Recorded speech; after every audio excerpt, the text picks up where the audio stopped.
और कई बार हम देखते हैं कि एक काम के लिए दो अलकाब दिए जाते हैं, वही शख्स वही काम, लेकिन दो अलकाब। मिसाल के तौर पे हिंदुस्तान को आजादी मिलने के पहले तकरीबन 60 साल पहले अंग्रेज इस देश पे हुकूमत कर रहे थे। कई हिंदुस्तानी इस देश के आजादी के लिए लड़ रहे थे।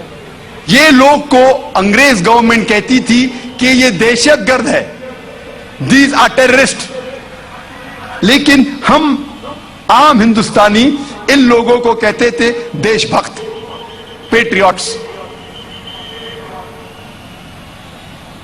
वही शख्स वही काम, टू डिफरेंट लेबल्स, दो अलकाब।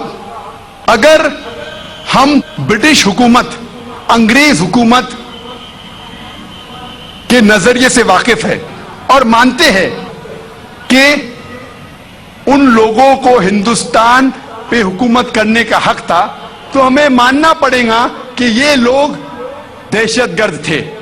लेकिन अगर हम आम हिंदुस्तानी के नजरिए से वाकिफ है और मानते हैं कि अंग्रेज हिंदुस्तान में तिजारत करने आए थे,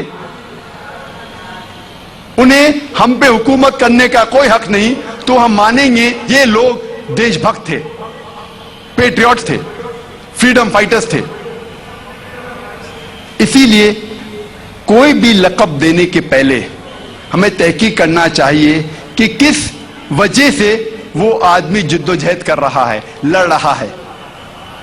और आज की प्रेस कॉन्फ्रेंस में हैदराबाद की प्रेस मुझसे ये पूछ रही थी कि मुसलमान हमेशा टेररिस्ट क्यों हैं। तो मैंने उनसे कहा कि ब्रिटिश हुकूमत, अंग्रेज हुकूमत 60-70 साल पहले भगत सिंह को टेररिस्ट कहती थी। तो उसने कहा कहती थी, आप इसको मानते? उसने कहा नहीं, मैं नहीं मानता हूं। तो मैंने कहा मैं भी नहीं मानता हूं कि भगत सिंह टेररिस्ट था, मैं भी नहीं मानता हूं कि भगत सिंह दहशतगर्द था। तो मैंने उससे पूछा, उस टाइम जब अंग्रेज कहते थे कि भगत सिंह टेररिस्ट है, आप उनकी बातों को नहीं माने, आज जब वो कहते हैं कि मुसलमान टेररिस्ट है, आज आप क्यों उनकी बात को मानते हैं? तो वो रिपोर्टर हंसने लगा। तो मैंने कहा क्योंकि आप हिंदुस्तान के बारे में जानते हैं, आप मुसलमान के बारे में नहीं जानते। आप ये नहीं जानते कि जो western media, American press, British press मुसलमान को टेररिस्ट कह रही है, आप उनके बारे में, उनके पस मंजर, उनके कॉन्टेक्स्ट को नहीं जानते, उनके हालात को नहीं जानते। और आप ऐसी मिसाल आलमी हिस्ट्री में कई बार देखेंगे। मिसाल के तौर पे 19वीं सदी में, इन द 19th सेंचुरी, 1875 में अमेरिकन रेवोल्यूशन था। अंग्रेज लोग अमेरिका पर हुकूमत कर रहे थे। कई अमेरिकन अपनी देश की आजादी के लिए लड़ रहे थे और ब्रिटिश हुकूमत इन लोगों को टेररिस्ट कहती थी। और सबसे नंबर 1 टेररिस्ट ब्रिटिश हुकूमत के लिए उस वक्त था जॉर्ज वॉशिंगटन। यही नंबर 1 टेररिस्ट जो अंग्रेज हुकूमत कहती थी, चंद साल बाद वो बन जाता है यूएसए का प्रेसिडेंट। आप सोच सकते हैं, नंबर 1 टेररिस्ट यूएसए का प्रेसिडेंट बन जाता है। और ये रोल मॉडल है, गॉड फादर है। बाकी सब प्रेसिडेंट्स जितने भी आते हैं वो उसे रोल मॉडल समझते हैं, इंक्लूडिंग जॉर्ज बुश।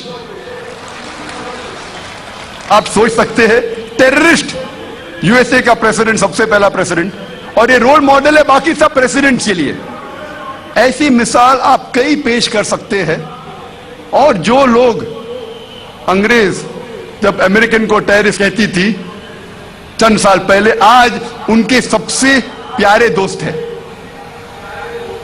अंग्रेज हुकूमत टेररिस्ट से दोस्ती रखती है। ऐसे कई मिसाल आप देखेंगे। हम जानते हैं कि पहले गोरे